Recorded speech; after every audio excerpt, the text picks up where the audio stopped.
In nomine Patris et Filii et Spiritus Sancti. Amém. Estamos caríssimos, então, no sábado da terceira semana depois de Pentecostes, nesta solenidade do nascimento de São João Batista, o precursor do Senhor. Então, a nossa questão é esta: se Deus enviou alguém que anunciasse a vinda de Jesus antes do seu nascimento, algo que devia repercutir em Israel, não mandará Deus um precursor do seu filho ao seu retorno em glória e majestade, algo que deve repercutir em todo o mundo, em todo o universo? Onde estão os precursores do retorno de Jesus? Esta é a grande questão. Não nos mandará Deus um profeta, talvez o maior que todos os profetas, porque não anuncia só o nascimento, mas o retorno em glória e majestade, o estabelecimento definitivo do reino de Deus. É isto que se trata, o estabelecimento definitivo do reino de Deus. Onde este homem, esse sacerdote, onde este grupo, esta comunidade que em si mostra, que traz os sinais do retorno e que anuncia isto para convencer o mundo do tempo que nós vivemos. Grave tudo isso, hein, queridos? Grave tudo isso. E grave para nós, que devemos responder dizendo: eu estou aqui. Estou aqui. Vejo... Não, alguém dirá: não, mas Nossa Senhora está aí. Os santos estão aí. Jesus mesmo tem vindo muitas vezes dizer... Não. Não se trata destes. Não se trata destes. Tem que ser aqueles homens e comunidades que verdadeiramente quase que, diríamos assim, desvinculados de mandatos extraordinários, mas que de fato exercessem essa tarefa no mundo de hoje. Então, queridos, algo como, de fato, João Batista, veja, ele foi em si mesmo um sinal, retirando-se para o deserto, vivendo vida de penitência. Nós e a nossa penitência. Não somos nem capazes de assumir a nossa roça. Está difícil de assumir o nosso refúgio. Até porque a gente não ganha dinheiro se quiser assumir, né? Tem que ser se pagasse, talvez alguém assumisse.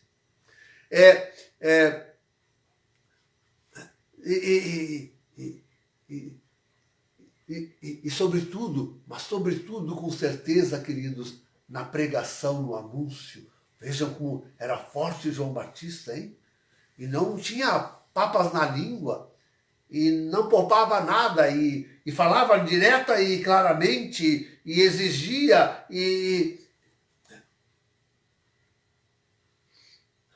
Hoje nós estamos todos divididos, e usamos meias palavras. Não é o fim do mundo, é o fim dos tempos. Usamos meias palavras para não assustar o povo, Não pode falar em fim do mundo. Aí já o povo assusta. Tem que falar em fim dos tempos. Não, depois vai ter ainda mais 1000 anos, vai ter milhares de anos ainda depois. Agora é só uma sacudidela que Deus vai nos dar assim, porque essa é a conversa dessa gente que eu abomino. Eu abomino. Onde estão aqueles que reconhecem os sinais dos tempos que nós vivemos? Que se trata da destruição completa da igreja. A deixar assim, não virá uma igreja gloriosa. Prega uma igreja gloriosa. E aqueles bem conservadores pensam assim em cardeais com uma cauda muito comprida. A mais comprida parece que antigamente tinha 15 metros. Quem sabe agora eu vi uma de 20 metros, para que a igreja seja mais gloriosa. Uma cauda de 20 metros, cheio dos guri carregando a cauda do cardeal. Por favor. Olha o Burke aí. O Burke seria o candidato número 1 a usar o Schneider, não digo, mas enfim, tá bem. Sem mais esquecer, né? Não, queridos, não iludam o povo, não se iludam com essas coisas. Não é por aí que vem glória para a igreja. Né? A glória da igreja estaria em homens que nem João Batista, né? Vestido de peles e comendo. Bom, hoje comer insetos parece que todos nós vamos aprender a comer, não é? Porque estão nos impondo, vamos comer todos os insetos, vamos comer todos. Não, queridos, eu estou falando de um homem, de uma comunidade que realmente assuma o refúgio, em primeiro lugar. Né? E que de fato preguem aquilo que está acontecendo. Eu dizia, a destruição da igreja, mas depois de destruir a igreja, que glória de igreja ainda alguém pode esperar? E a extinção da humanidade. Mas não se coloca na cabeça isso, nós estamos no fim final. Se agora não é o fim do mundo, nunca mais será. Porque a proposta agora é esta, de destruir completamente a igreja e de acabar, de extinguir com a humanidade totalmente. Extinção, não existir mais humano, só o H2. Só o H2. Essa semana estavam lá, ou se não estão ainda reunidos no Vaticano, tratando disto. Então, queridos, é disso que nós precisamos. De homens, sacerdotes, capazes, com coragem suficiente para dizer a coisa com todas as letras. Estamos no fim do mundo. Nosso Senhor deve voltar em breve. Nosso Senhor deve voltar. Estão destruindo a igreja. Estão extinguindo com a humanidade.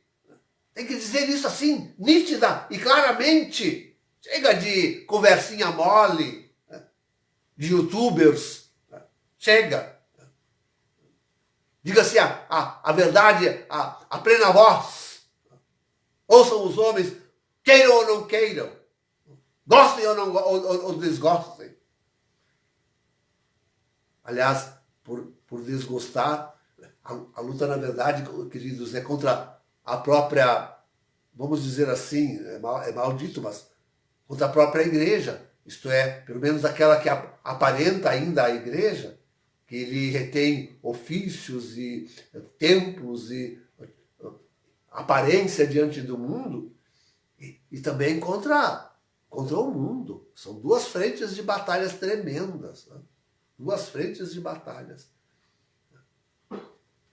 Diante de uma, nós somos excomungados. Mas o povo tem um medo da excomunhão, tem um medo, sobretudo padres e bispos, tem um medo da excomunhão. Como se não fossem eles, por permanecerem unidos ao falso profeta, que é uma entidade satânica. Imagina, mas pensem, senhores, manter-se unidos a uma entidade satânica. Isso não precisa nem nem de direito canônico para dizer que são excomungados. Não precisa entender de nada. Essa é a... Ou acha que é importante estar lá no inferno e não estar excomungado? Estes é que estão excomungados, que vão com seus demônios, com suas entidades satânicas para o inferno. Estes é que estão excomungados. O que adianta ter um título de excomunhão? A que serve o título de excomunhão? Aqueles que vão para o céu? Estes estão em comunhão com Deus e com a sua igreja. É estes que estão em comunhão com Deus e com a sua igreja. Aquele título não serve a nada. Não serve a nada. Seja lançado esse título também no inferno, com aqueles que os produzem. Assim digo eu, o excomungado. E para o meu bispo e os seus assessores, que não tem coragem de se contrapor a tudo isso. Meus amigos, colegas de tribunal, gente querida. Então, mas também contra o mundo, a luta é também contra o mundo. Né? E tenta ver quanta perseguição não há no nosso canal, que não, de jeito nenhum, o nosso nome que de jeito nenhum cresce, mas de jeito nenhum. Divulgam a todos, a qualquer um que passe mel e transforme o fim do mundo e tudo aquilo que está acontecendo em coisa boa e normal. Né? Que chame de sua santidade esse demônio que é Francisco. A esses incensam e elevam. Mas a nós, que falamos direta e claramente, com todas as palavras, esses não. Esses a gente esconde. Né?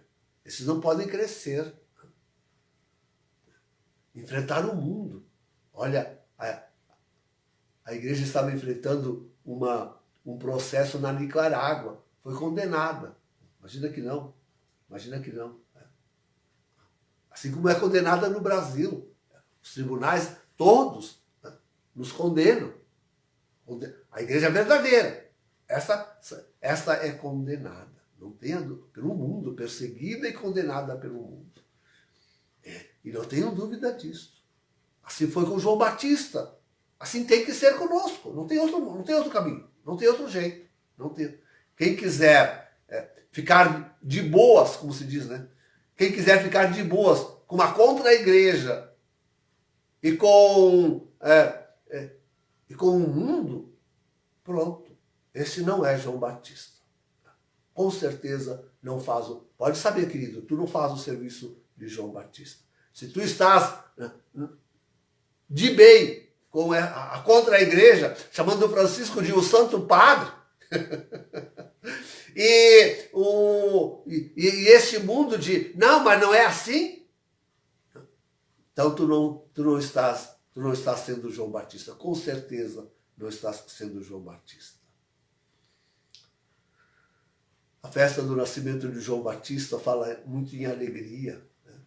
Por causa do encontro das duas mães, né? Por causa do povo que jubilou quando viu o profeta nascido. Enfim, não há alegria outra hoje, queridos, senão a da esperança do retorno de Jesus. Só esta alegria nós realmente podemos viver e prometer. E não há alegria maior de pensar que está próximo, está perto. Não é daqui a 1000 anos, né? Nem daqui a 10. Nem é daqui a 10 anos. Está próximo o Senhor, próximo de nós. Ele voltará em breve. Não há maior alegria que nós possamos dar aos homens do que esta notícia. E é ela que nós damos. É nela que nós esperamos. Sim, o Senhor vem e vem em breve. Logo virá salvar o seu povo, os seus profetas, aqueles que creem no seu nome, no seu evangelho, aqueles que o anunciam, que se arriscam, que são excomungados por ele, que são perseguidos por ele. Logo o Senhor virá recompensar a ele. Esta é a alegria. A alegria é a de saber que se está na igreja verdadeira. Esta é a alegria. de ter consciência, plena convicção. Eu estou trabalhando pela igreja verdadeira, a igreja de Cristo, a remanescente.